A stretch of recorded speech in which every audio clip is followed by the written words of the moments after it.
किस विषय में होगा, क्या टॉपिक था? कोई भी, कोई सही गलत नहीं है, ऐसा कुछ नहीं कि सही होना चाहिए, गलत हुआ तो भी कोई दिक्कत नहीं है ना। तो टॉपिक था आत्मिक जागृति, उसका पार्ट 1, ये ना पहला हिस्सा अपन ने देखा कि आत्मिक जागृति क्या होती है ना। आत्मा को जगाना क्यों जरूरी है? क्यों? क्योंकि जीवन आत्मिक है। जो जीवन है अपना वो आत्मिक है। कोई भी चीज ऐसी नहीं होती। बाइबल एक आत्मिक किताब है, ठीक है। ये संसारिक किताब नहीं है, बाइबल एक आत्मिक किताब है, ठीक है। और हमने देखा यीशु मसीह और निकोदेमस के बीच में जो इंटरैक्शन या फिर जो बातचीत हुई, उसके पहले चार आयत अपन ने देखा। ये यूहन्ना का 3 अध्याय में अपन ने थोड़ा सा पढ़ा है ना, कि किस तरह से निकोदेमस जो एक फरीसी है, जो सिखाने वाला, लोगों को न्याय और ज्ञान सिखाने वाला फरीसी, वो यीशु मसीह के सामने एक तरीके से एकदम क्या बोलते हैं उसको, वो खो जाता है और वो पूछता है कि ये कैसे संभव है, ये कैसे होता है ना, आत्मिक बातें। और हमने देखा कि यीशु मसीह उसको गहरी गहरी बातें, आत्मिक दुनिया की बातें सिखाते हैं। क्यों? क्योंकि वो वहां से आए हैं, है ना, वो स्वर्ग से आए हैं, ठीक है। तो काफी सारी बातें निकोदेमस को उस समय पे नहीं समझी होगी, ठीक है। लेकिन बाद में जब यीशु मसीह की बातें, मतलब जब समझ उनकी खुल गई, तब निकोदेमस और बाकी शिष्यों को भी यीशु मसीह की बातें समझ में आई, है ना। इसलिए जरूरी है भाइयों बहनों कि हम लोग परमेश्वर से मांगे, खुदा मेरी समझ को तू खोलना, मुझे तेरी बातों को समझना है, तेरी गहराई को समझना है ना। क्योंकि समझ के द्वारा ही अपन आत्मिक दुनिया को देख सकते हैं और काम कर सकते हैं, है ना। इसलिए समझ का खुलना जरूरी है, ठीक है। और क्या अपन ने देखा था और चीज, है ना, हम लोग को ये सॉरी चीज कोई है, मैं सॉरी, मैं ही बात कर रहा हूँ। किसी को बोलना किसी को कुछ याद आ रहा है? और क्या देखा था अपन ने, किसी को कुछ याद है? मंडे परसों के दिन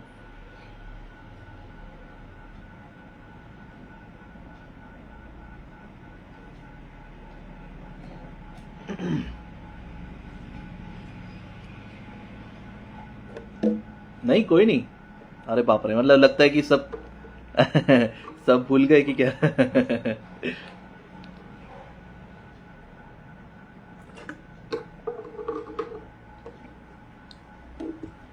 ठीक है। और एक चीज बहुत इंपॉर्टेंट पॉइंट देखा था कि अपन ने कि आत्मिक और धार्मिक में बहुत अंतर है ना। आत्मिक दुनिया, आत्मिक लोग और धार्मिक लोग, इनमें बहुत अंतर है।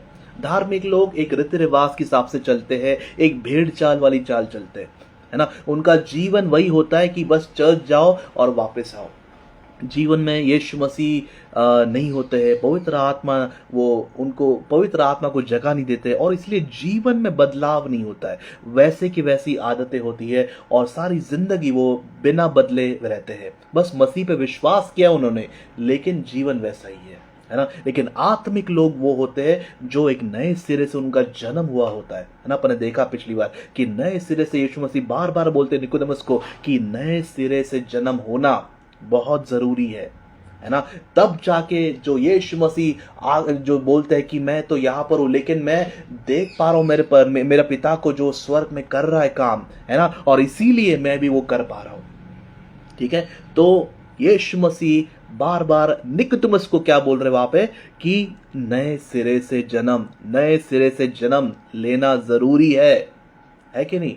तो आज अपन उसी के थोड़ा सा आगे अपन जाएंगे, क्योंकि ये विषय क्या है, आज का टॉपिक वही है, आत्मिक जागृति, उसका दूसरा हिस्सा या भाग 2, पार्ट 2, है ना। तो उम्मीद है कि सब तैयार है आज के वचन के लिए। हो सके तो नोटबुक और पेन साथ में रखना, नहीं तो कोई भी दिक्कत नहीं, है ना। आप याद, आपकी याद मेमोरी अच्छी होगी तो आप याद कर लेना चीज़ों को, है ना। मैं तो कोशिश करता हूँ कि किसी का मैं वचन सुनता हूँ, हमेशा एक नोटपैड, नोटबुक खुला रहना चाहिए, मतलब मैं मोबाइल के अंदर ही, ताकि पूरा मैसेज तो याद नहीं रहेगा, लेकिन जो जो चीज़ें मन को भाती है ना, और मुझे लगता है कि इसको मुझे बाद में जाके वापस पढ़ना ज़रूरी है, ये जो प्रचारक है या जो भी शिक्षक है ना, तो वो मैं ज़रूर नोट डाउन करता हूँ, है ना। ये आदत हो सकता है आपके अंदर भी हो, तो बहुत ही अच्छी बात है, ठीक है। तो शुरू करते हैं। देखो आज अपन पढ़ेंगे यूहन्ना 3 अध्याय, उसका थोड़ा सा आगे का हिस्सा, 4 तक अपन ने पढ़ा था, 5वीं आयत पढ़ेंगे। प्लीज मेरी वाइफ हेल्प करेगी मुझे। यस। यीशु ने उत्तर दिया, मैं तुझसे सच सच कहता हूँ, जब तक कोई मनुष्य जल और आत्मा से न जन्मे तो वह परमेश्वर के राज्य में प्रवेश नहीं कर सकता। यस, जब तक कोई जल और आत्मा से नहीं जन्मे वो परमेश्वर के राज्य में पहले तो देख सकता था, इस बार क्या है, प्रवेश, एंटर, वो प्रवेश भी नहीं कर सकता, वो प्रवेश अंदर नहीं जा सकता। मतलब क्या, वो स्वर्ग नहीं जा सकता। देखो बहुत ही जरूरी कंडीशन है स्वर्ग जाने के लिए। हमको लगता है कि हम लोग ईसाई है तो ऑटोमेटिक है ना, अपने आप ही हम स्वर्ग के भागीदार हो जाते हैं। ऐसा नहीं है, ऐसा बिल्कुल भी नहीं। वचन ये साफ साफ यीशु मसीह खुद कहते हैं, जब तक इंसान का नए सिरे से जन्म नहीं होता, मतलब एक नया जन्म नहीं होता, काय से, पानी से और आत्मा से, तब तक वो स्वर्ग के राज्य में नहीं जा सकता, है ना। तो कितना जरूरी है स्वर्ग का राज, है ना, कितना जरूरी है हमको ये जानना। ये टॉपिक बहुत इंपॉर्टेंट है क्योंकि हर एक मसीह स्वर्ग नहीं जाने वाला है बस क्योंकि नाम के आगे एक क्रिश्चियन नाम है ना, सरनेम। इसका ये मतलब नहीं कि ऑटोमेटिक अपना यहाँ पे मर गए और वहां पे तुरंत पहुंच गए, ऐसा नहीं होता है, ऐसा नहीं होता है ना। हमें जानना जरूरी है कि ये नया जन्म क्या चीज है, ये बॉर्न अगेन, है ना। जो अगर इंग्लिश में जो पढ़ रहे हैं उसमें बॉर्न अगेन बोलते हैं, है ना, और जो हिंदी में उसमें नया जन्म लिखा है, ठीक है। तो उसको थोड़ा सा गहराई में जाते हैं कि यार ये है क्या चीज, नए सिरे से जन्म कैसे लेंगे, है ना। जन्म है ना, नए सिरे से जन्म मतलब क्या, मतलब जो पुरानी चीज है उसका मरना जरूरी है, जो पुराना है उसका मरना आवश्यक है। मतलब क्या, एक बीज जिस तरह से जब तक जमीन में जाके मरता नहीं है तब तक एक नया पौधा जमीन को फाड़ के बाहर नहीं निकल सकता। एक जीवन नया तैयार नहीं हो सकता, जन्म ले नहीं सकता जब तक पुराना कोई चीज मर नहीं जाता, ठीक है। तो जन्म लेना, नया सिरे से जन्म लेने के लिए एक पुरानी चीज मरना जरूरी है ना। वो क्या चीज अपन देखेंगे आगे जाके, लेकिन ये कंसेप्ट, इसको समझना जरूरी है। जब तक मौत नहीं है तब तक जीवन नहीं है। जब तक, यीशु मसीह क्या सिखा रहे, जब तक मौत नहीं आ रही है तब तक नया जीवन की शुरुआत नहीं होने वाली है, ठीक है। तो ये किस विषय में बात कर रहे हैं यीशु मसीह, क्या है ये कि मतलब पानी से और आत्मा से नया सिरे से जन्म होगा, ये किस विषय में बात कर रहे हैं यीशु मसीह, ये उसको अपन समझने की कोशिश करेंगे, है ना, कि ये क्या चीज है इनफैक्ट, ठीक है। तो एक पढ़ेंगे अपन, आयत निकालेंगे मत्ती उसका 16 और मत्ती 16 का 24, है ना। मत्ती 16 अध्याय उसका 24वीं आयत। तब यीशु ने अपने चेलों से कहा, यदि कोई मेरे पीछे आना चाहे तो अपने आप को इनकार करे और अपना क्रूस उठाए और मेरे पीछे हो ले। हाँ, यीशु ने अपने चेलों से कहा अगर किसी को मेरे पीछे आना है, अगर, जरूरी नहीं है, कोई जोर जबरदस्ती नहीं है, अगर किसी को मेरे पीछे आना है तो सबसे पहले क्या करना है, उसे अपने आप को इनकार करना है, उसके बाद अपना क्रूस उठाना है और फिर मेरे पीछे होना है, मेरे पीछे, है ना। यीशु मसीह फिर उस समय पे वो बोल रहे थे मेरे पीछे, है ना, लेकिन अभी यीशु मसीह कहा गया स्वर्ग। तो जिसको भी यीशु मसीह के पीछे जाना है स्वर्ग में, उसको भी जरूरी है अपने आप का इनकार करना, अपने आप को मना करना, अपने आप को मारना जरूरी है, मौत जरूरी है। अभी इसका यह मतलब नहीं है कि हम जाके कुछ गलत करें, है ना, कि हम जाके कहीं से कूद जाए, जी नहीं, ये उस मौत की बात नहीं हो रही है, शारीरिक मौत। क्योंकि शरीर में तो सभी मरने वाले, चाहे आप चाहो या नहीं चाहो, चाहे आप कितना भी विटामिन खाओ या अच्छा खाना खाओ या एक्सरसाइज करो, जो भी करो, मौत जो शरीर में है, शरीर में, वो सबको आनी है। यीशु मसीह के आने से पहले वो सबको आनी है, राइट। लेकिन उसकी बात नहीं हो रही है। ये कौन से मौत की बात हो रही है, ये प्राण की बात हो रही है, प्राण, सोल, SOUL, जिसको हिंदी में प्राण बोलते हैं। ये क्या चीज है, प्राण है जिसमें मन होता है, इच्छा होती है और भावना होती है। इंग्लिश में माइंड, विल, इमोशन, मन, इच्छा और भावना, ये जो हमारा अस्तित्व है, अस्तित्व, है ना, जिससे हमारी पहचान है ना, कि मैं कौन हूं, है ना, मेरा पहचान क्या है, तो ये मेरा प्राण है ना, मेरी सोच, मेरे मन से मेरी सोच क्या है, मेरी बातें क्या है वो पता चलती है, मेरी इच्छाएं क्या है वो पता चलती है, मेरी भावनाएं किस तरह से है वो पता चलती है ना। तो इंसान की सोच, इंसान का जो प्राण है वो उसकी पहचान है एक तरीके से। उसका मरना जरूरी है। इंसान के प्राण का मरना क्यों जरूरी है? क्या लगता है, परमेश्वर को पसंद नहीं हम जैसे है वैसे? क्यों क्यों हमको मरना जरूरी है? क्या परमेश्वर हमसे प्यार नहीं करता है? क्योंकि जिस तरह से हम लोग चर्च में देखते हैं काफी लोग को, वो बहुत सालों से चर्च में है, 60 साल 70 साल, लेकिन वो वैसे ही है, उनके अंदर तो कोई बदलाव नहीं हुआ भाई, वो वैसी है, कड़वाहट है, नफरत है ना, इधर उधर की बातें करते हैं, एक दूसरे के पीठ पीछे बुराई करते हैं, राइट? तो उनका जीवन क्यों नहीं बदला? वो क्यों नहीं ये वचन को सही तरीके से समझ पा रहे, है ना? तो ये जरूरी है अपन जो है वो वचन को सही तरीके से समझे। ठीक है, यहां पे देखो क्या है, क्रूस उठाना। सबसे पहले अपने आप को मना करना मतलब क्या? मन क्या कहता है? मैं जानता हूं, आई नो, है ना। दूसरी बात फिर क्या है? आई वॉन्ट, मतलब इच्छा, विल। इच्छा क्या बोलती है? मैं चाहता हूं, है ना। और भावना क्या बोलती है? मुझे लगता है। भावना बोलती है मुझे लगता है, या फिर फीलिंग जो है अपन बोलते हैं ना, मुझे लगता है ना। तो ये भावना हो गया। ठीक है, मन हुआ मैं जानता हूं, इच्छा हुई मैं चाहता हूं, ये इच्छा है, मेरी इच्छा ये है ना। तो बहुत सारे लोग अपन देखते हैं ये क्यों बदलना नहीं चाहते? क्योंकि वो अपने आप से भरे हैं। मैं, आई, मी, माई सेल्फ, है ना। बहुत लोग अपने स्टेटस पे लिखते हैं आई, मी, माई सेल्फ, मैं और मैं, है ना। क्योंकि उनके जीवन में बस वो है, बस एक एक क्या बोलते हैं, एक ऐसा जीवन है जो बस खुद को ही देखता है। आप सभी को ऐसे लोग पता होंगे, अगर उनसे आप मिलो तो बस वो अपनी ही बातें करेंगे, है ना। वो अपने क्या बोलते हैं, जो काम धंधा करते हैं उसकी बातें करते रहेंगे, कि जैसे कि मेरा बिजनेस बहुत बढ़िया चल रहा है और मेरे काम में ये होता है, मेरे ऑफिस में ये होता है, और पूरा मतलब उनकी ही बातें रहती है, अपने स्कूल की बातें या जो भी चीज की बातें, बस वही रहती है, क्योंकि उनका जीवन अपने ही आसपास घूमता है।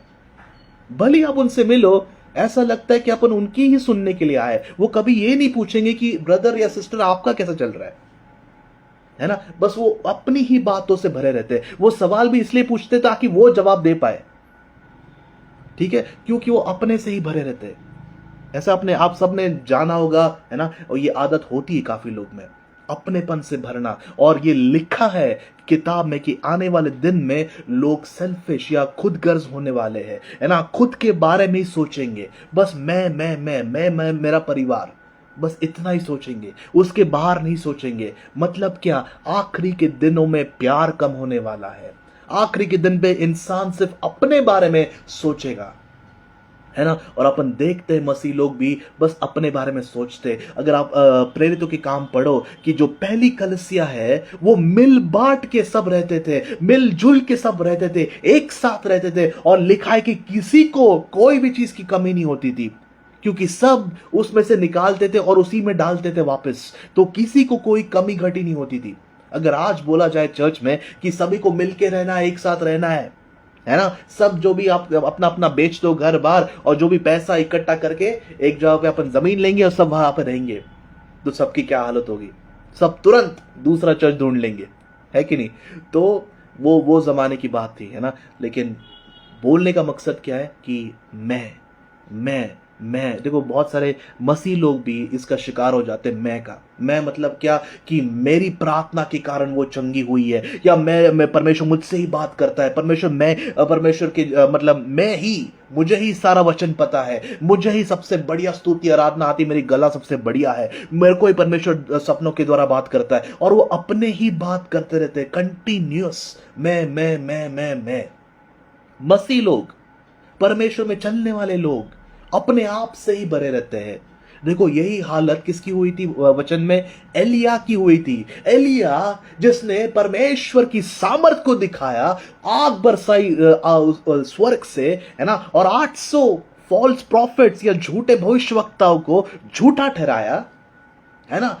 वो डर के भाग गया था एजबेल के शब्द से, है ना, जेजबेल के शब्द से, ठीक है। और जब परमेश्वर उसको दूर लेके जाता है, वो क्या बोलता है परमेश्वर को कि परमेश्वर मैं अकेला मैं ही हूं जो तेरे लिए आग पे हूं, मैं ही हूं जो डरानी में, मैं हूं जो तेरा काम कर रहा है वहां पे, है ना, बस मैं ही था। एक तरीके से मैं उसके अंदर आ गया था और परमेश्वर ने उसको सही किया। तुझे लगता है तू अकेला है, मैंने 7,000 लोग और भी बचा के रखे हैं। 7,000 लोग।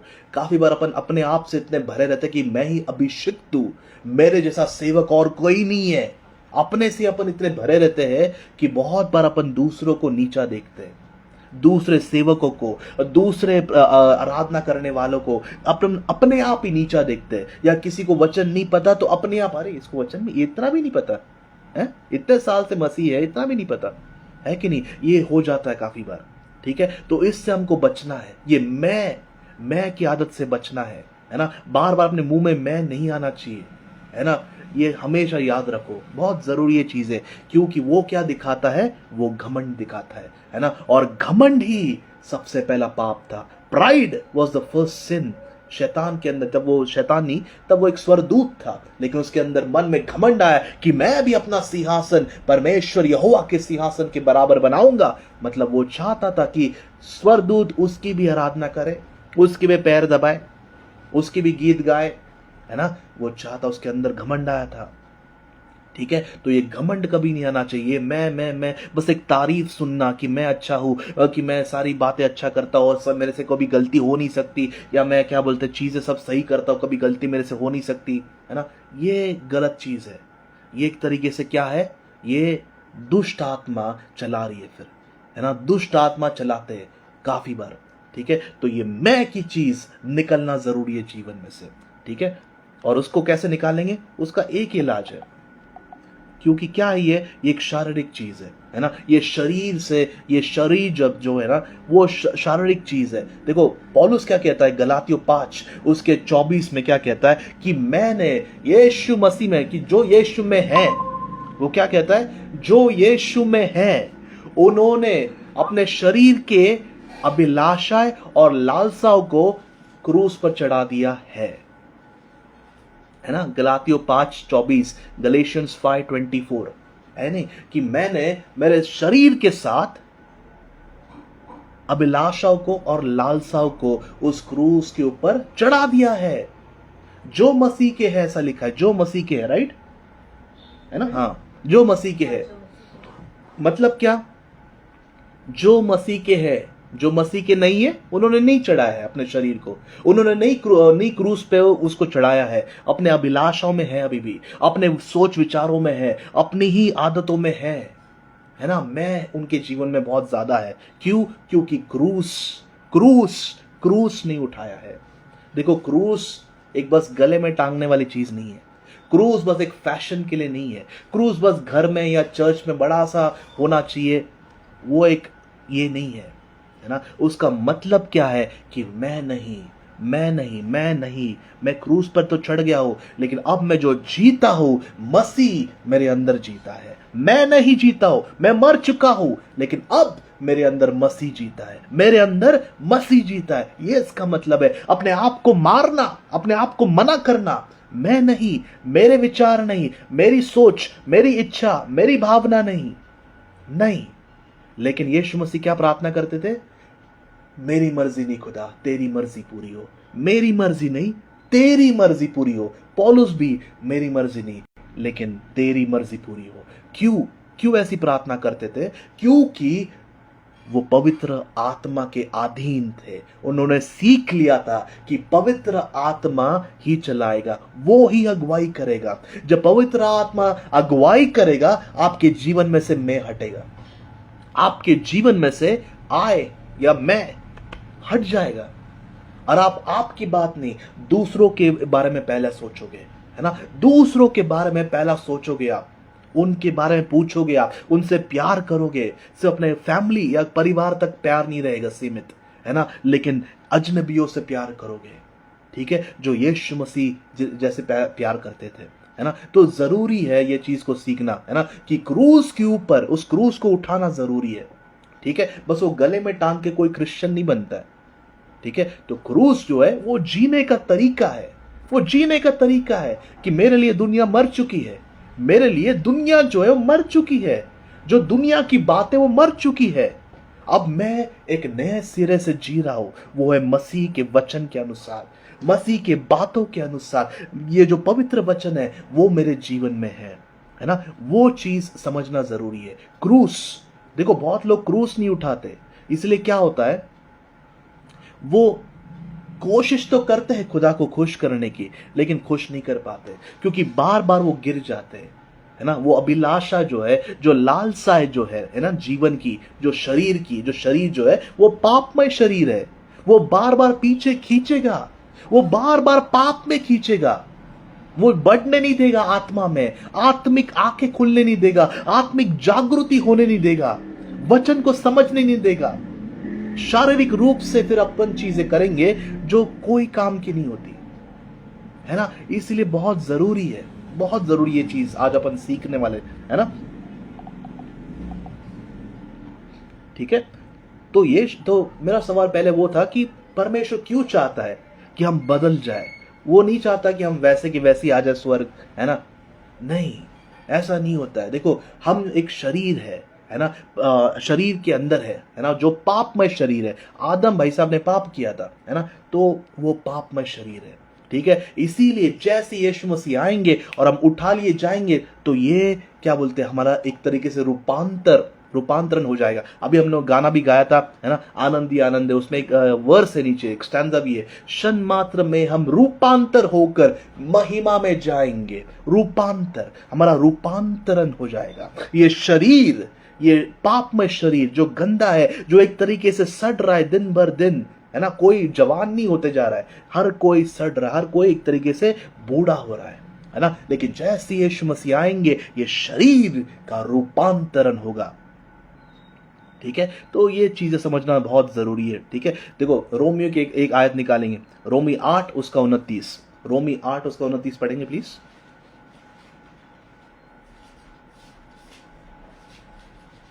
रोमी 8वां अध्याय या रोमन्स चैप्टर 8 वर्स 29, या रोमी 8वां अध्याय उसका 29वीं आयत।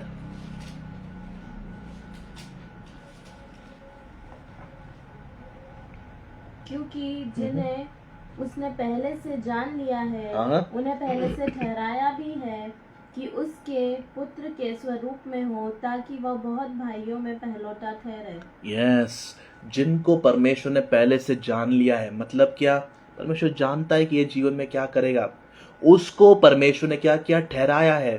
ठहराया क्यों ठहराया, और किस चीज के लिए ठहराया इस दुनिया में, ताकि वो उसके बेटे यीशु मसीह के रूप में, स्वरूप में, प्रतीक में आ सके, बन सके, है ना। यीशु मसीह कैसे थे, निष्पाप, निष्कलंक, उसी तरह खुदा चाहता है कि हम भी बने, हम भी निष्पाप, पवित्र, निष्कलंक बने, है ना। यीशु मसीह चाहते हैं, राइट, यीशु मसीह की इमेज में, उसके प्रतीक में, उसकी प्रतिमा में, उसके स्वरूप में एक बदलाव जरूरी है।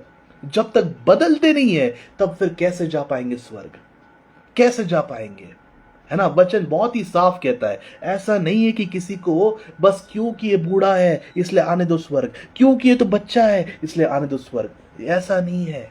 वचन साफ साफ कहता है, नए सिरे से जन्म होना जरूरी है। तो उससे कोई मतलब नहीं कि आप बिशप के बेटे हो या पोप के बहन हो, कोई मतलब नहीं उससे, है ना। मसीह ने जो कहा है वो कहा है, इसीलिए जरूरी है बातों को अपन समझे, है ना, इस गहराई को समझे कि अपने को उसके स्वरूप में बदलना है। मतलब क्या, हमारी सिर्फ बातें यीशु मसीह की तरह नहीं हो, हमारे चाल चलन भी यीशु मसीह की तरह हो, हमारा व्यवहार, हमारा स्वभाव लोगों के साथ यीशु मसीह की तरह हो, है ना। और उसकी तरह, जिस तरह से वो पाप से नफरत करते थे, दुष्ट आत्माओं से नफरत करते थे, है ना, शैतान और उसके राज्य से वो नफरत करते थे, उसी तरह हमारे अंदर भी एक पवित्र गुस्सा होना चाहिए पाप के लिए, और पाप के लिए और शैतान के राज्य के लिए एक पवित्र गुस्सा, एक पवित्र गुस्सा, होली एंगर, जो यीशु मसीह की तरह, यीशु मसीह के अंदर था। इसीलिए उन्होंने चाबुक उठाया और उस मंदिर में लोगों को चाबुक से भगा दिया, है ना, चाबुक से भगा दिया सब जगह, क्योंकि वो मंदिर को अशुद्ध कर रहे थे। वो परमेश्वर की जो मंदिर के लिए वो आग उनके अंदर एक पवित्र गुस्से में तब्दील हो गई थी और सब लोगों को भगा दिया, है ना, सब लोगों को भगा दिया, भाग जाओ यहां से। ऐसा नहीं कि वो लोगों से प्यार नहीं करते थे, प्यार करते थे, प्यार करते थे, लेकिन प्यार अपनी जगह पे, पवित्रता, परमेश्वर पहले, परमेश्वर पहले, वो पहले आता है।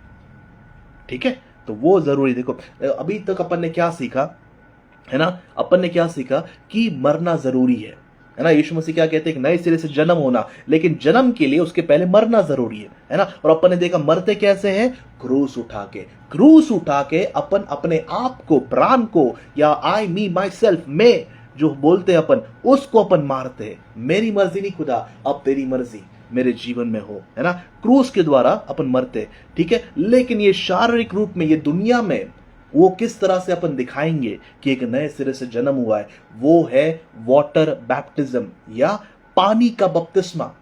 पानी का बपतिस्मा मतलब क्या, पानी क्या है, देखो जब हम पानी बपतिस्मा में जब हम नीचे जाते हैं पानी के, एक तरीके से हम क्या जता रहे हैं आत्मिक दुनिया में, हम लोग ये जता रहे हैं कि हमारा पुराना जीवन अब खत्म हो गया है, पुरानी आदतें खत्म हो गई है, पुराना स्वभाव खत्म हो गया है, पुरानी सारी बातें, दुनिया की बातें, दुनिया के दोस्त, सब कुछ जो दुनिया का है वो एक तरह से एंड, खत्म हो चुका है। और जब हम पानी से ऊपर आते हैं, आत्मा, पवित्र आत्मा हमारी सोई हुई आत्मा को जगाता है। जाग जा, इसी को बोलते आत्मिक जागृति, जगाना, है ना, जागना।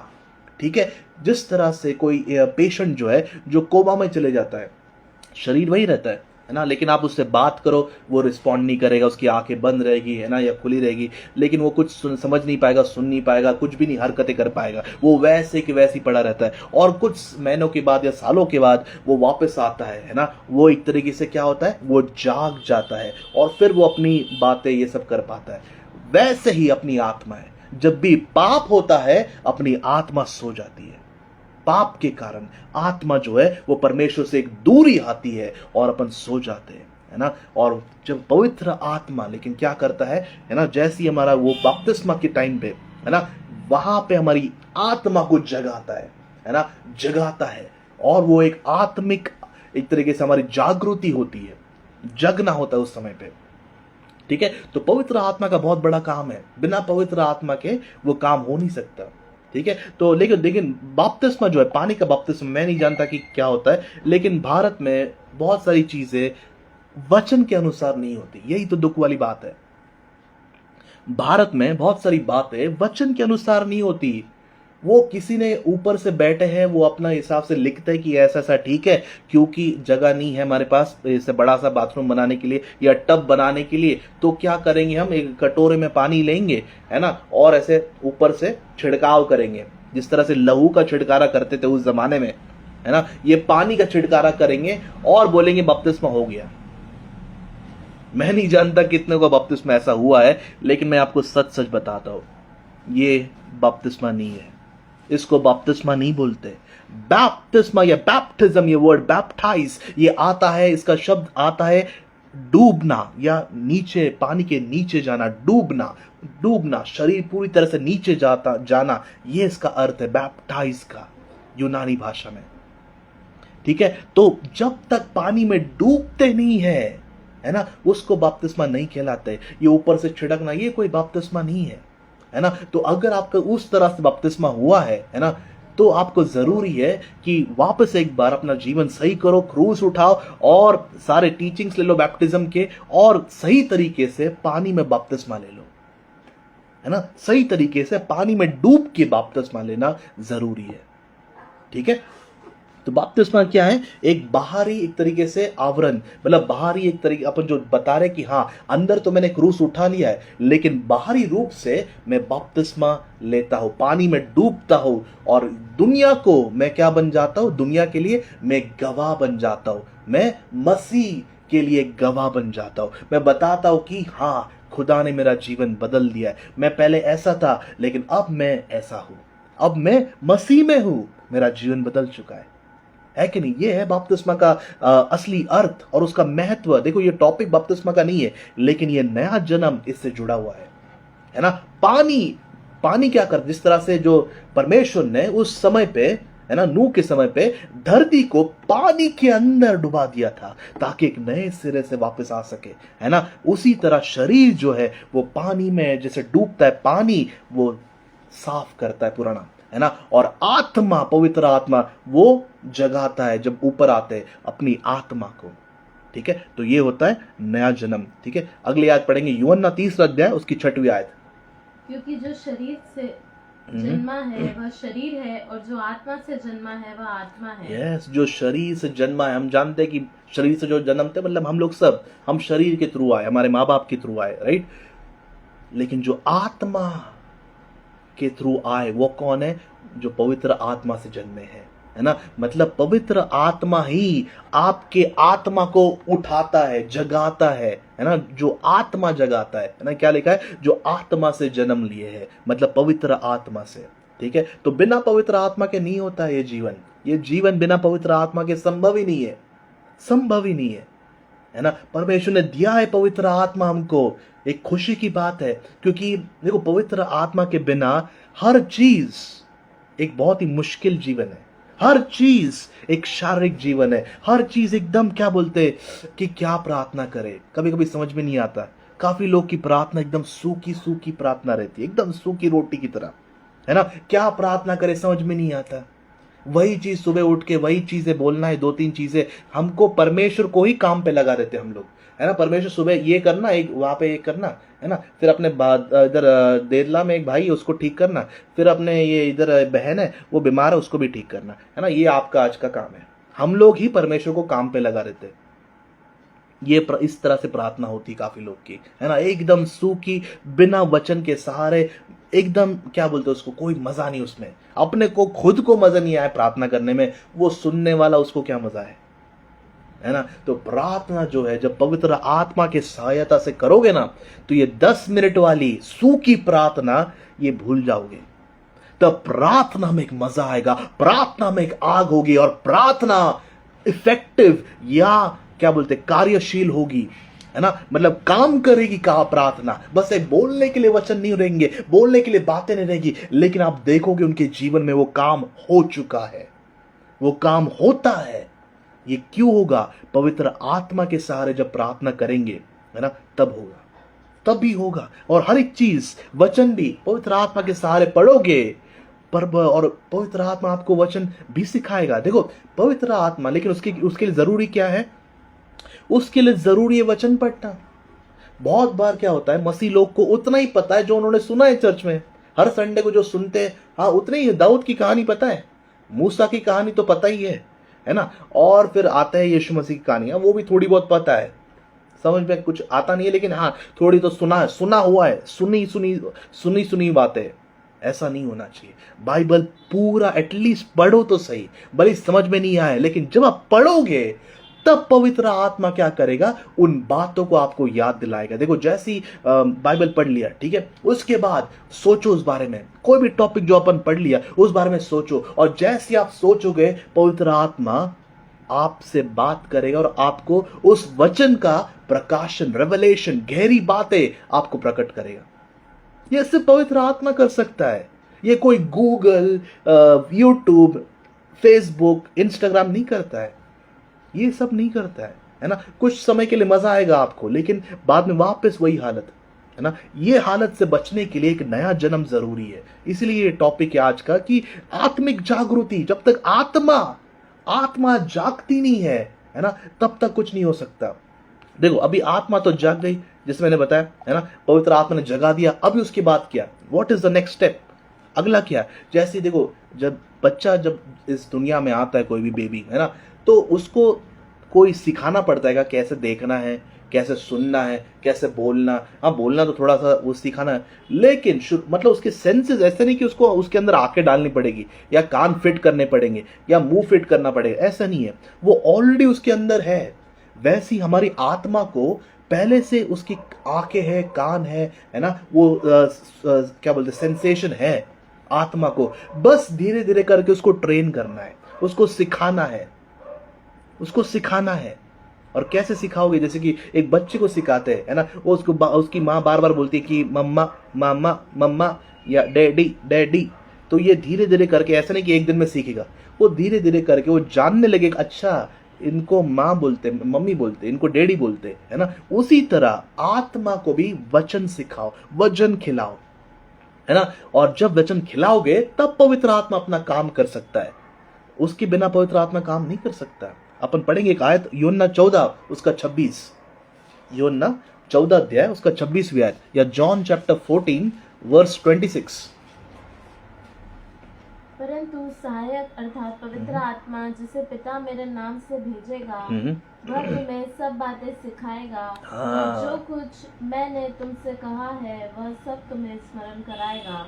पवित्र आत्मा जो भेजा है तुम्हारे लिए, वो तुमको सारी बातें सिखाएगा, सब बातें, कुछ कुछ बातें नहीं, सब बातें वो सिखाएगा। और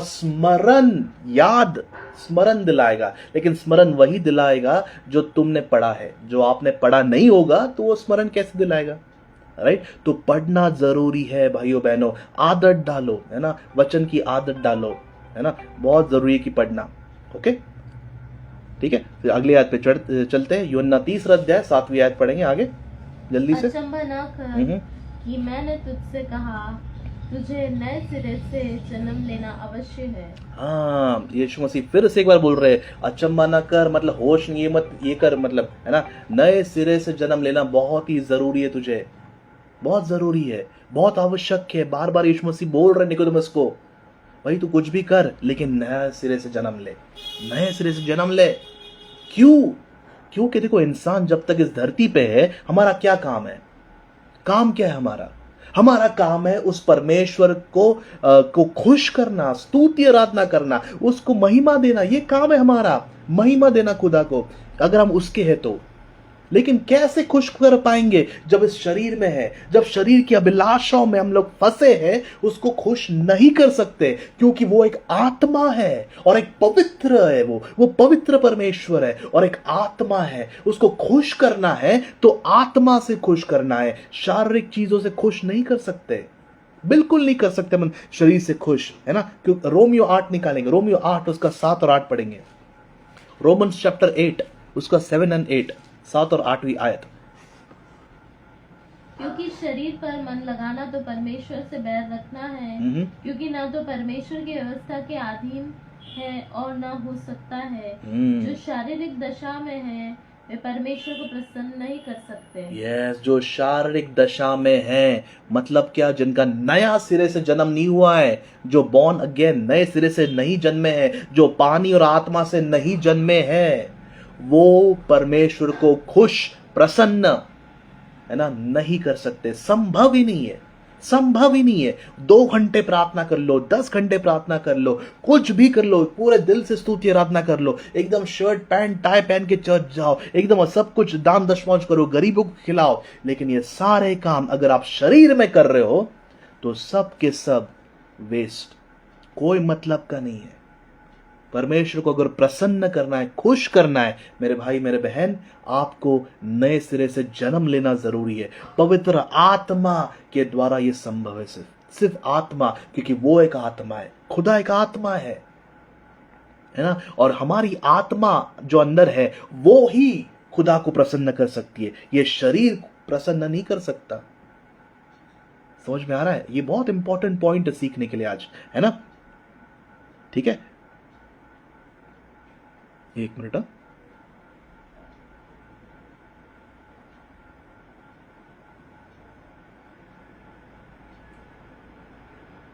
ठीक है, यूहन्ना का आगे पढ़ेंगे, यूहन्ना 3 अध्याय उसकी 8वीं आयत। बस एक 5 से 10 मिनट में मैं खत्म करूंगा, ज्यादा टाइम नहीं लूंगा आपका। हवा जिधर जाती है उधर चलती है और तू उसका शब्द सुनता है परंतु नहीं जानता कि वह कहाँ से आती है और किधर को जाती है।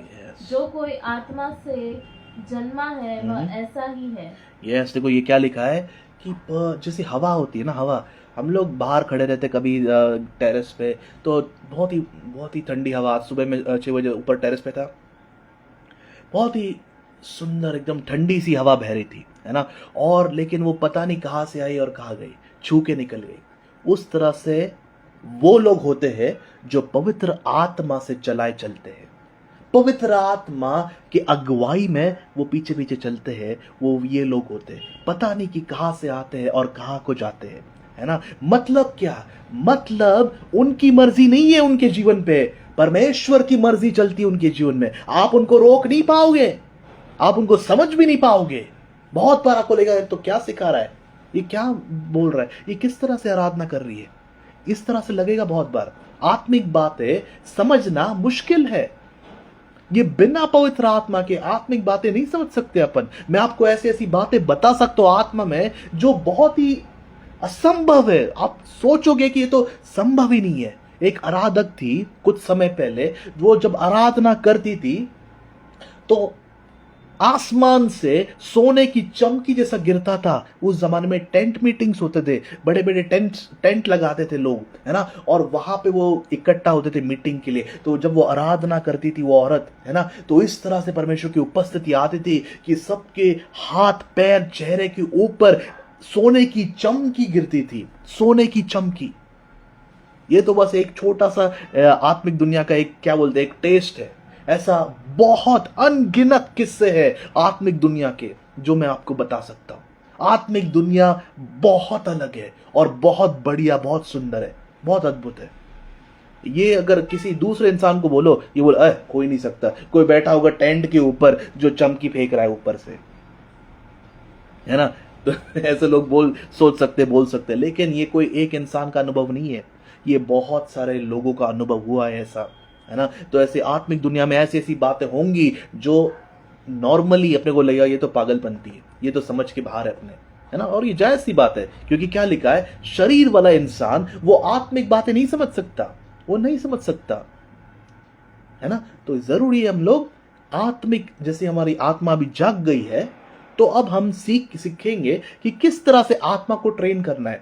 हमारे आंखों को देखो, आत्मिक दुनिया में देखना कैसा है, सुनना कैसा है, परमेश्वर की आवाज को कैसे सुननी है, ये बेसिक जो शुरुआत के स्टेप्स है आज मैं आपको जल्दी से बताऊंगा, है ना। तो सबसे पहली चीज आत्मिक दुनिया में एक्टिवेट या ये इसको ट्रेन करने के लिए, ट्रेनिंग, है ना, उसको करने के लिए देखो सबसे पहली चीज क्या है, बहुत ही जरूरी है और बहुत ही मुश्किल है, लेकिन सबसे पहली चीज बहुत मुश्किल है, वो क्या है, ये जो सबके पास है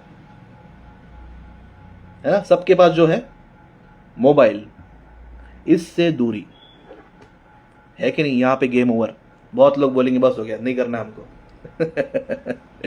मोबाइल से दूरी मतलब क्या, मोबाइल से दूरी मतलब एक तरीके से एक लिमिट लगाओ मोबाइल पे, है ना। जब तक अपन वो दुनिया, क्योंकि ये दुनिया, ये मोबाइल ऐसी है जो इंटरनेट पूरे दुनिया को जो है वो बातें आपके मोबाइल में, आपके हाथ में रहती है और आपकी आंखों में वही फीड होता है, वही जाता है आंखों में और कानों में, और वही वैसे ही अपन बनेंगे, है ना, वैसे ही अपन बनेंगे। देखो भले ही अपन बहुत सारे लोग, मेरा विश्वास है कि आप लोग जो है वो परमेश्वर की मैसेज सुनते होंगे या उसके गीत सुनते होंगे, वो भी अच्छा है, बढ़िया बात है, लेकिन उसको भी एक लिमिट रखो, उसको एक लिमिट रखो। क्यों बताओ क्या, क्योंकि आपकी आत्मा को असली भोजन वो दे सकता है, लोग कुछ दे सकते हैं, लेकिन जब तक आप खुद होके वो चार्जर जो अपन जिस तरह से लगाते हैं प्लग में, है ना, उसमें, ठीक है, तब तक अपन चार्ज नहीं होंगे।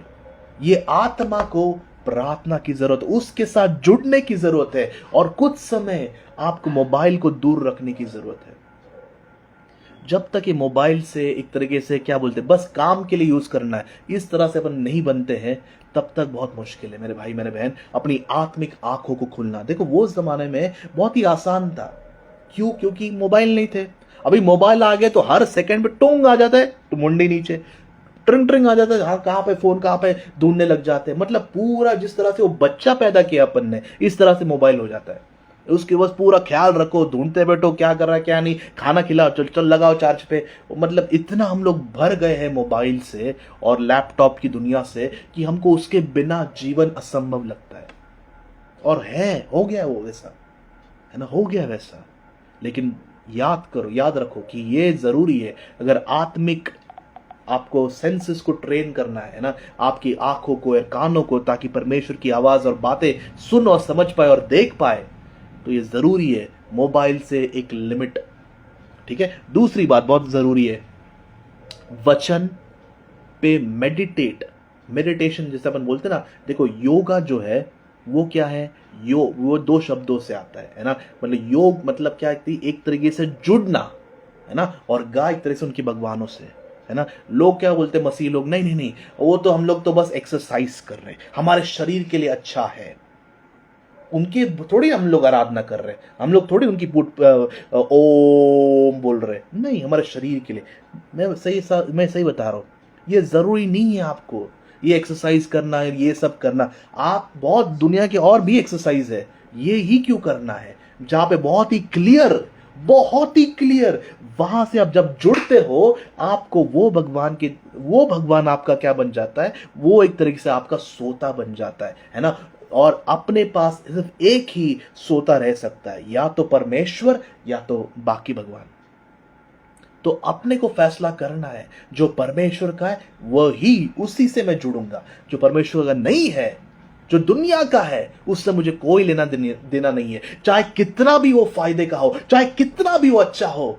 परमेश्वर है मेरे लिए, वो है मेरे लिए, है ना। ये समझना जरूरी है। बहुत मसीह लोग बहुत ही कैजुअल लेते हैं जीवन को, मतलब अरे चलता है, कुछ नहीं होता है, चलता है, यीशु मसीह के नाम में अपन क्या बोलते, कुछ नहीं होगा मेरे को, नींबू पे पैर रख देंगे, नींबू और जो बाहर फेंक दिया किसी ने, नींबू और मिर्ची पे, कुछ नहीं होता, नींबू जूस बना के पी लेंगे, इतना कॉन्फिडेंस है। और जब बीमार पड़ जाते हैं तब उनको ये रहता है, जब बीमार पड़ जाते हैं तब जाके अरे यार ये नहीं करना चाहिए था।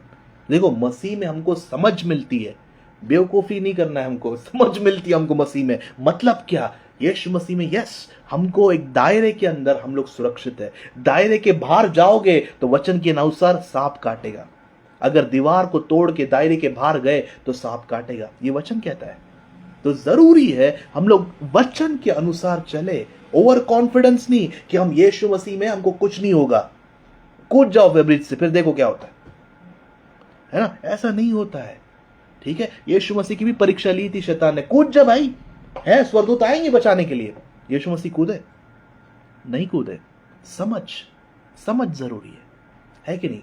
ठीक है, तो दूसरा क्या चीज है, मेडिटेट। देखो मैं ये इसलिए योगा का छेड़ा था ये टॉपिक, क्योंकि मेडिटेट मतलब अध्ययन सॉरी है, ध्यान या अध्ययन करना है ना, ध्यान लगाना है ना। देखो ध्यान लगाना उस पे मत लगाओ, शरीर पे ध्यान लगाओ, परमेश्वर की बातों पे, उसके वचन पे आप ध्यान लगाओ, मेडिटेट करो। यहोशू को क्या बोला था परमेश्वर ने, ये वचन तेरे मुख से, तेरे दिल से कभी ना जाए, इसके ऊपर रात और दिन मनन इसके ऊपर मनन कर, क्योंकि यही एक चीज है जो जीवन की किताब है। वो आपके जीवन की हर एक प्रॉब्लम का सलूशन इसी किताब में है और किसी किताब में नहीं है। तो इसको आप बैठो कमरे में, है ना, शांत बैठो, कोई दिक्कत नहीं, और वहां पे आप वचन को पढ़ लिया, उसके बाद सोचो, कुछ समय सोचो इस बारे में, पवित्र आत्मा जरूर बात करेगा, है ना। ये एक ट्रेनिंग सोचो, जैसे सोचोगे वो आपकी सेंसेस जो है, कान और आंखें, वो शुरू हो गई है सिग्नल पहुंचाना पवित्र आत्मा को। ठीक है, तीसरी बात बहुत जरूरी है, प्रार्थना के बाद तुरंत आमीन चलो बाय, ऐसा नहीं होता है। प्रार्थना के बाद क्या होता है, जब प्रार्थना कर लिया, आपको जो बोलना है बोल दिया परमेश्वर को, है ना, ये करो वो करो जो भी है, उसके बाद बैठो और कुछ मत बोलो। शांत रहना सबसे मुश्किल काम है, शांत रहना बहुत लोगों के लिए, खासकर मेरे प्यारे बहनें और माताओं के लिए बहुत मुश्किल है ना, बुरा नहीं मानना, लेकिन काफी जो मर्द भी है, मेन जो है, उनको लिए भी कुछ है जो उनको मुश्किल पड़ जाता है शांत रहना, है ना। प्रार्थना में कुछ समय बस बैठो, शांत रहो, है ना, और कुछ नहीं, ऐसा नहीं कि म्यूजिक लगाओ, ये करो, भटकने दो मन को, कोई दिक्कत नहीं है, लेकिन बैठो, इंतजार करो उस खुदा का। वो देख रहा है, जिस समय आपने बैठना शुरू किया उसने देखा है, वो देख रहा है कितनी देर मेरा बेटा मेरी बेटी मेरे लिए बैठ सकता है। और अगर यही चीज किसी बहुत बड़े कलेक्टर को मिलना हो, है ना, तो वो उस कलेक्टर के ऑफिस के बाहर घंटे बिना एक कंप्लेंट के बैठ सकता है। और जब मौका आया कलेक्टर से मिलने के लिए, कलेक्टर बोला कुछ ज्यादा समय तो नहीं हुआ, कुछ ज्यादा तकलीफ तो नहीं, अभी तो आया मैं, कुछ नहीं हुआ, मैं तो ठीक हूं। लेकिन परमेश्वर के सामने बैठना बहुत मुश्किल है कि नहीं, तब अपनी असली परीक्षा होती विश्वास की।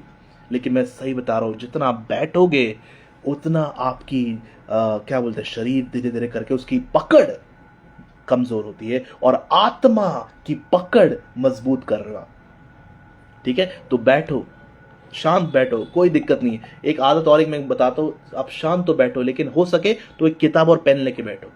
अगर आवाज आए तो आप क्या दिखा रहे हो परमेश्वर को? किताब और पेन से आप ये दिखा रहे हो कि परमेश्वर मैं तो तैयार हूं, मैं तो तैयार हूं तेरी आवाज सुनने के लिए, मैं बैठा हूं तेरी आवाज सुनने के लिए। ये है बुक, ये है पेन, आप बात करना मुझसे परमेश्वर, है ना। तो ये है ट्रेनिंग, ये आप बता रहे हो खुदा को कि आप रेडी हो, यू आर रेडी। ओके, ये है तीसरा पॉइंट। चौथा पॉइंट, हाँ, चौथा पॉइंट ये है कि सही चीज है। देखो आत्मा में क्या है कि सही चीजें बोलना। बहुत बार क्या होता है, अपने को शब्दों का महत्व नहीं पता, है ना। शब्द अपन बोल देते हैं कि यार मुझे कुछ नहीं आता, मुझे समझ में नहीं आता ये वचन, या मुझे पता नहीं किस तरह से प्रार्थना करनी है। ये सारे गलत वचन क्या बन जाते, अपने लिए ही एक बेड़िया बन जाते हैं, है ना। ये सारे गलत वचन को यीशु मसीह के नाम में आपको कैंसिल या खत्म करना है और सही चीजें बोलना है आपको। ये आदत डालो सिस्टम में, शरीर में। शरीर सुनेगा, आपकी आवाज ही सुनता है शरीर, है ना। वो आपको बोलना है कि मैं आत्मिक, मेरी आत्मिक आंखें खुली है, मैं देख सकता हूं आत्मा में, मैं सुन सकता हूं आत्मा में, परमेश्वर मुझसे बात कर रहा है ना। मुझे समझ में आ रहा है वचन, मुझे सपने और दर्शन के द्वारा परमेश्वर बात कर रहा है कि नहीं। मेरी आंखें खुली है, स्वर्गदूत मेरे ऊपर आ रहे और जा रहे हैं स्वर्ग से बातें लेके, है ना। ये सही चीजें आप बोलना बहुत जरूरी है, ये दिखाता है विश्वास। ठीक है, पहले चीजें आपको बोलना, उसके बाद चीजें होंगी। ऐसा नहीं कि होने के बाद अपन बोले, होने के बाद तो सब बोलेंगे, लेकिन होने के पहले जब आप बोलते हो वो दिखाता है अपना विश्वास। ठीक है, तो अगली चीज है विश्वास, है ना। उसके बाद और एक चीज आपको बताता हूं। देखो प्रार्थना तो अपन सब करते हैं, लेकिन सही प्रार्थना, सही स्ट्रेटेजिक प्रेयर, सही तरीके से प्रार्थना करना जरूरी है। कैसे प्रार्थना सही थे? जिस तरह से देखो पौलुस ने जब इफिसियों की कलीसिया, बाकी सारी कलीसिया जो है कहीं ना कहीं करंथियो हो या अपनी गलातियों हो, वो थोड़े से पाप से जूझ रहे थे। इफिसियों की आग पे थी, इफिसियों की कलीसिया जो है वो आत्मिक रीति से जाग गई थी, और पौलुस उनको वही रीति से प्रार्थना करता है उनके लिए। परमेश्वर इनकी मन की आंखों को आप खोलना, आपके ज्योति को इनके मन के अंदर छोड़ देना, परमेश्वर रिलीज करना, ताकि ये आपके बातों को समझ पाए, ताकि ये आत्मिक रीति में ऊपर आ जाए, है ना, और वो स्वर्ग में बैठ पाए। इस तरह से पौलुस प्रार्थना करता है, बाकी कलीसियों के लिए नहीं करता वो, है ना। इस तरह से आपको प्रार्थनाएं करना जरूरी है। ठीक है, एक आत्मिक रीति से प्रार्थना क्या होती है? जो वचन के आधार पे, वचन किस तरह से लोगों ने प्रार्थना करी है ना, वचन में क्या, वचन का सहारा लेके, ठीक है, तो उस तरह से सही तरीके से प्रार्थना की, हमारी आत्मिक आंखें खुल जाए। परमेश्वर आपकी ज्योति को भेजना, आपके प्रकाश को भेजना खुदा, द लाइट ऑफ जीसस, यीशु मसीह का प्रकाश मेरे अंदर खुदा आप रिलीज करना, आप छोड़ना, ताकि आपकी गहरी बातें, छुपी हुई बातें, रहस्य, वो बातें मैं समझ पाऊं, मैं सीख पाऊं। ठीक है, इस तरह से प्रार्थना करना जरूरी है। ठीक है, और आखिरी की बात बताता हूं, जो शायद सबसे जरूरी भी है, वो है फास्टिंग, या जिसको क्या बोलते हैं, उपवास। देखो उपवास क्या है? उपवास वो नहीं है कि भाई अभी बाकी लोग जैसे करते हैं खाता पीता वाला उपवास, नहीं भाई पोहा चलता है, पोहा चलता है, नहीं, खिचड़ी भी चलता है, खिचड़ी भी चलेगा, है ना। और दिन भर सुबह पोहा खाया तो शाम को खिचड़ी खाया, और दिन भर खाते ही रहे हम लोग, ऐसा उपवास नहीं होता है। और उपवास मतलब वो नहीं कि सिर्फ खाना से तौबा। अगर उपवास में मैंने, चलो ठीक है, मैंने कुछ नहीं खाया सुबह से, है ना, कुछ भी नहीं खाया, लेकिन दिन भर में बाहर के कामों में व्यस्त हूं, दिन भर में टीवी में व्यस्त हूं, दिन भर में यूट्यूब, नेटफ्लिक्स, इंस्टाग्राम, इसी पे मेरा दिन गया है, और मैंने बस गिन के 10 मिनट की प्रार्थना करी है, ये पूरा उपवास नहीं कहलाता। इसको डाइटिंग बोलते हैं। इसको क्या बोलते हैं? डाइटिंग करते ना अपन लोग वजन को कम करने के लिए, ये वो हुआ है, ये कोई उपवास नहीं हुआ है। उपवास के दिन पे आपको ज्यादा से ज्यादा समय प्रार्थना में बिताना है, संगति में बिताना है, दुनिया की बातों से दूर रहना है। ये होता है उपवास। सिर्फ खाने से तौबा नहीं, लेकिन दुनिया की हर एक बात से तौबा, social media, YouTube, Instagram, Facebook से तौबा, वो जरूरी है। एक सही तरीके से उपवास क्या करता है? शरीर को मना करता है ना। काफी बार पेट बोलता है कि यार भूख लगी भूख लगी। जी नहीं, आपको बोलना है पेट को कि जब मैं तेरे को खिलाऊंगा तब तुझे खाना है। तू नहीं बताएगा मुझे, मैं तेरा गुलाम नहीं हूं, तू मेरा गुलाम है। पेट को अपना गुलाम बनाना है, अपने को उसका गुलाम नहीं बनना है। क्योंकि अगर आप उसके गुलाम हो कि थोड़ी सी सूंघ लिया कुछ समोसे का स्मेल, अरे समोसा खाना, तुरंत समोसा चाहिए चाहिए भाई, आज तो चाहिए चाहिए, है ना। कुछ कुछ ऐसा होता है, लेकिन जरूरी है हम, क्योंकि वो क्या है, एक ग्लटनी स्पिरिट या एक क्या बोलते हैं खाने की स्पिरिट, पेट का एक स्पिरिट होता है ना, दुष्ट आत्मा जो भूख लगती है अचानक से बहुत तेज वाली आई भाई, बहुत तेज वाली, इतनी तेज कि रोक नहीं पाएंगे, अभी चाहिए, है ना। तो उसको क्या बोलते, एक तरीके से कैद करके उसको निकालना जरूरी है शरीर में से, है ना। और बोलना जरूरी है कि मैं जब भूख लगेगी तभी मैं खाऊंगा, है ना, तू मुझे नहीं बताएगा। फास्टिंग बहुत लोग नहीं कर पाते, बोलते नहीं नहीं मुझसे नहीं होता, उनको कमजोरी आती, चक्कर आती है। भाई ये क्यों आती है? क्योंकि शैतान नहीं चाहता आपकी आत्मा जागे, वो नहीं चाहता आत्मिक आंखें खुले, वो नहीं चाहता कि आप आगे बढ़ो रिश्ते में खुदा के साथ, इसलिए वो फास्टिंग करने से रोकता है। देखो मैं सही बात बता रहा हूं, फास्टिंग या उपवास बहुत सामर्थ से भरी रहती है। लोग जब उपवास करते हैं सही तरीके से ना, वो शैतान के साम्राज्य को हिला के रखता है। शैतान की पकड़ आपके ऊपर से छूटने लगती है जब आप सही रीति से उपवास करते हो। उपवास में बहुत सामर्थ्य है, लेकिन सही तरीके की उपवास, खाते पीते वाला नहीं, दुनिया में मौज मगन मस्ती वाला उपवास नहीं, एक सही रीति से उपवास। ठीक है, तो ये कुछ पॉइंट्स जो मैंने बताए हैं, ये आत्मा को ट्रेन करने के पॉइंट्स हैं, ताकि आत्मा आपकी ट्रेन हो जाए। और ऐसा नहीं कि एक दिन में आप सब कुछ सीखोगे, है ना, हो सकता है 1 महीना लगे, हो सकता है कुछ और समय लगे, है ना, लेकिन करते रहो। मैं सही बात बता रहा हूं, परमेश्वर आपसे बात करेगा, आप आत्मा में देख पाओगे, सुन पाओगे दर्शन। आपको जैसे प्रार्थना कर रहे हैं अपन, मेरी वाइफ जो है वो दर्शन देखती है, वो देखती कि जीवन में क्या हो रहा है, अच्छा ये हो रहा है, तो वो हिसाब से मैं प्रार्थना करता हूं और वैसी ही चीजें होती है। ठीक है, क्योंकि उसकी आंखें खुल चुकी है आत्मिक दुनिया में। ठीक है, तो वैसे ही ये एक हथियार बन जाता है अपने लिए, है ना, कि अपन उस हथियार से सही प्रार्थना कर पाए।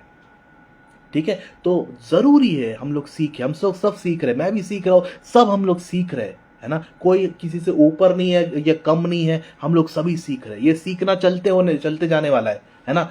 तो ये मौका जो मिला है मुझे वचन बांटने का, ये इसलिए मैंने ये टॉपिक को छेड़ा, जो है आत्मिक जागृति, है ना। हम लोग सब अलग अलग बैकग्राउंड से आए हैं, मेरे भी दादाजी जो CNI में थे, कुछ रोमन कैथलिक से आए मेरे रिश्तेदार, है ना, तो मेरे अंदर भी वो चीजें बातें हैं, लेकिन परमेश्वर की दया है कि परमेश्वर ने उस सब में से बाहर निकाला और एक आत्मा से भरे हुए कलीसिया में रखा है ना, और ऐसे ऐसे लोगों से जोड़ा है जो सही में आत्मिक दुनिया को जानते हैं, समझते हैं और वैसा ही काम भी करते हैं, सिर्फ बातें नहीं लेकिन काम भी करते हैं। ठीक है, तो उम्मीद है कि आपको भी परमेश्वर वैसे ही गाइड करे। ठीक है, कोई भी सवाल हो, डाउट हो, आप पूछ सकते हो। कुछ समझा नहीं या कुछ स्किप हो गया तो आप अभी पूछ सकते हो।